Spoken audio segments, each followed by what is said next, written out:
Good afternoon, ladies and gentlemen. This is Dr. B, your Creole Connection. It is Thursday, June the 22nd, I think it is. And it is hot as a piece of apple pie just coming from the oven. It's 96 degrees right now, and I would think the humidity is 90%. We're at Laurel Valley Plantation to take a little look at the progress that they've made on restoring those old slave quarters, since many of them were affected and destroyed by Hurricane Ida. It's about 10 months since the storm passed, and we documented what damage had been done, and now I want to just take a little quick tour of the repairs, or the state of repair since the storm. So last time we started our tour here at this storage facility, and you can see that the repairs have begun. They've put doors back up, cut trees, and trimmed back all of the debris from the trees that had fallen. So they have stood the structures back up where they could. Some of the porches have been restored. The doors have been rehung, and where possible, repairs were made on the roof. Excuse the passing traffic. So they've done a good job, actually. This was pretty much, the porch had fallen. So they have raised the porch up and braced it. Look like they have some 6x6s, cypress 6x6s that they've procured from somewhere, or maybe they used some from other parts on the facility. And this thing is looking pretty square now. And you can see the repairs to the roof. Some of them were down, and they're now in much better shape. Still has the original flavor of what was here.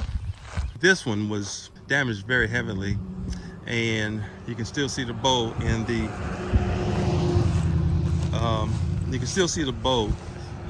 in the porch. But you can see significant improvement in terms of just raising the structures back up and bracing them. And the ones that were so damaged that they're still on the ground, they're just using parts and pieces from these structures to repair the ones that are still somewhat salvageable. But they can take the tin and some of the cypress boards, and certainly the cypress post that are used to support these structures, and use them to brace up the ones that they can. Look, you can see some of their efforts here. A pile of building materials that have been taken from other of these structures, and they are stacked there on the side. And you can see what they've done here. They've braced with the 2x4s the roof, and I would think that they are going to begin. Well, they've already started. You can tell they have fixed the porches where you can see the fresh cut here. You can see the fresh cut of the wood right there. And so yes, they are in fact well underway. So this is a very significant improvement from the last time we were here, because some of these structures, most of these structures, were on the ground and feeling the pain of Hurricane Ida. But here we are, 10 months down the road, and I don't see blue roofs anywhere. So that means to me that whatever they've decided to do is underway. For example, this is still significantly in a state of disrepair, But from the fact that it's braced up and some of the repairs have been begun, lets me know that they are going to try to salvage as much of these as many of these properties as possible.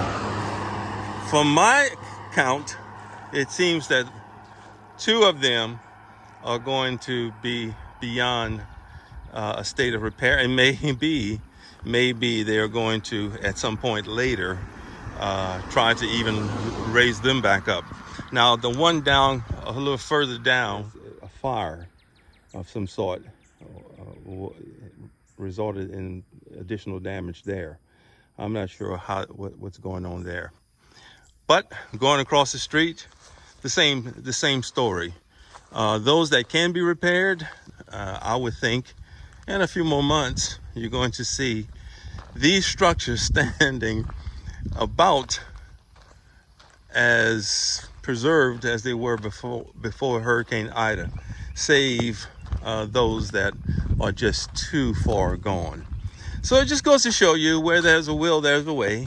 And since this is a significant historical property, and the draw is the authenticity of these houses, they are still trying to do whatever they can to keep them as a viable attraction. But lo and behold, here we are, and significant progress. Nice to be back in the car on the way home. It is as hot as the black Georgia asphalt out here in Louisiana. And even though I'm a native Louisiana, I gotta say, sometimes you gotta shake your head and say enough already, because it is one of those kinds of days. It's also interesting to see how much progress has been made on the settlement at Laurel Valley Plantation. And I stood there 10 months ago and I made a judgment about what my thoughts were. And I'm here back 10 months later, and I got to tell you, I'm always looking for a parable in situations. And the parable this time is on what can result from almost utter destruction and hopelessness. And while these plantation homes, these tenement farms, tenement houses, these sharecropper houses are the subject of debate philosophically, and has been for a long time, I'm not trying to make a value judgment on that. What I want to look at is the bigger picture. You know, sometimes when we look at things after a storm, and I'm talking about the storms of life, after they blow through and there's nothing but debris all over the place and destruction, sometimes things can be flattened to the ground. But you know, it is worth always looking for restitution and restoration and renewal, because many things that we engage in initially, when they have value, and that value dissipates, we can still salvage and bring back relationships, marriages, whatever. We can do what we can to turn that around and to put life back into situations that are just about dead. That's what I want to take away from this. We're just going to try to look for the brighter sides of a dark world. Well, this is Dr. B. I am your Creole Connection, and we are reflecting on the restoration that has happened at Laurel Valley Plantation. And we'll catch you in the next video.